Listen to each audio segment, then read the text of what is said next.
furniture requires. Then the hardware is automatically bagged and weighed to make sure nothing's missing. Every so often, a worker assembles a sample to make sure everything fits together properly.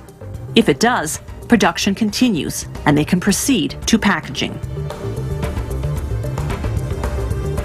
They put together the particle boards for each piece of furniture.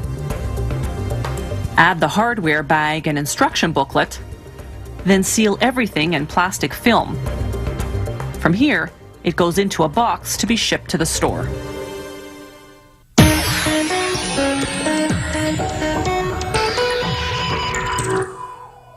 Getting your first pair of ice skates is like getting your first bicycle. It's a childhood rite of passage, and one that leads to another well-known ritual, landing on your backside the first time you try them out.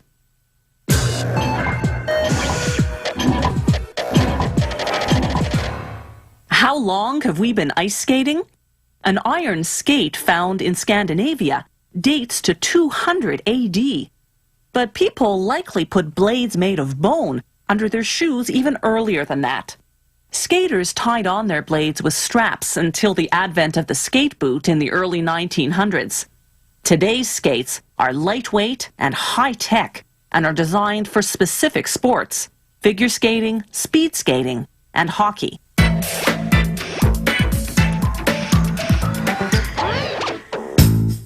It takes 145 steps to make this high-end hockey skate. The skate boot is made of a synthetic material that looks and feels like leather. Once they've cut the pieces that will make up the boot, they shave the edges, thinning them out so the boot won't be bulky, particularly where there's overlap at the seams. They position a reinforcement piece onto what's called the quarter, the main structural piece that will form the sides and back of the skate boot. They glue it on with a hot press.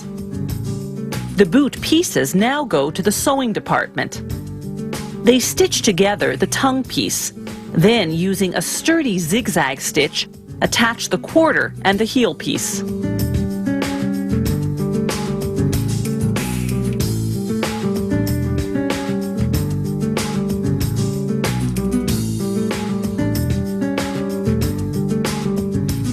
They spray glue on the quarter and on the ankle support.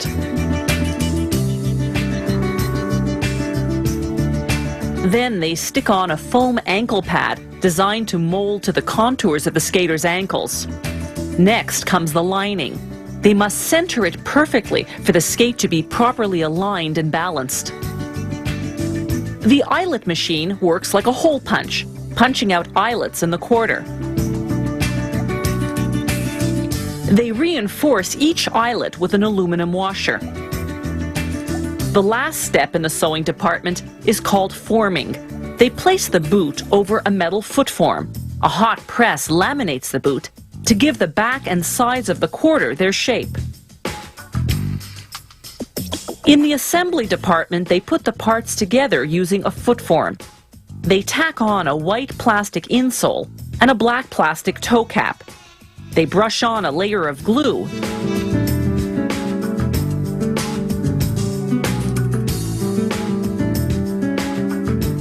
and attach the boot.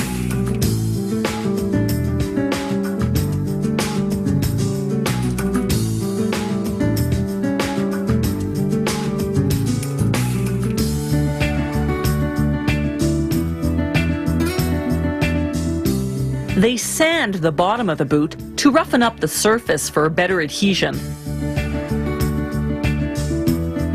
An automated machine applies a layer of glue along the contour of the boot's underside.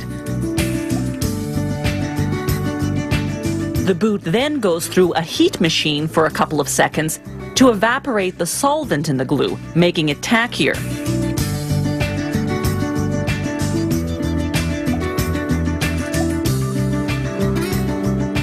As with the lining, they must position the sole perfectly, or they'll throw the skate off balance. An 8-ton press presses it onto the boot. The sole is made of strong carbon or carbon composite, depending on the skate model.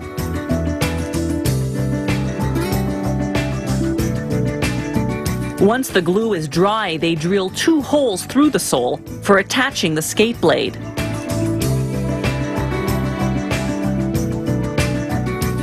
The blade sits in a plastic holder. They screw it in place through the holes, then secure it with 5 steel rivets and 4 more resistant copper rivets. Like the lining and the sole, the blade's alignment is crucial. Roller hockey skates are made almost the same way as ice hockey skates, only instead of a blade, they attach an aluminum chassis with rollers. In the finishing department, they inspect the inside of the skate, checking the blade holes and rivets in particular. They plug the blade holes. Then they lace up the first 3 sets of eyelets. Finally, they install what's called the footbed, the high-density foam padding that lies under the foot.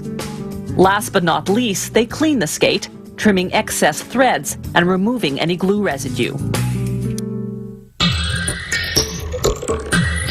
If you have any comments about the show, or if you'd like to suggest topics for future shows, drop us a line at www.howitismade.net.